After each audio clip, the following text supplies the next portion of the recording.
कि अल्लाह ताला के 99 नाम हैं, अल्लाह ताला के 99 नाम हैं, जो इनको अच्छी तरह याद करेगा वो जन्नत में दाखिल हो जाएगा।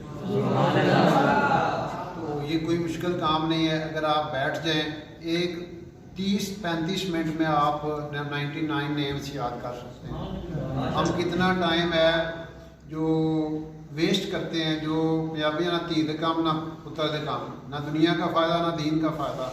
ऐसे कितने काम हैं जो हम कर रहे होते हैं इस वक्त। और यकीन करें, सबसे कीमती चीज़ इंसान का वक्त है। इतना कीमती है कि अल्लाह ताला ने कुरान पाक में वक्त की कसमें खाई हैं।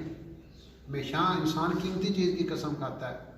तो इसलिए हम लोग अगर इस चीज़ को केयर करेंगे तो आप लोग नियत कर लें कि इंशाल्लाह नेक्स्ट मंडे तक हम ये नाम याद करके आएंगे।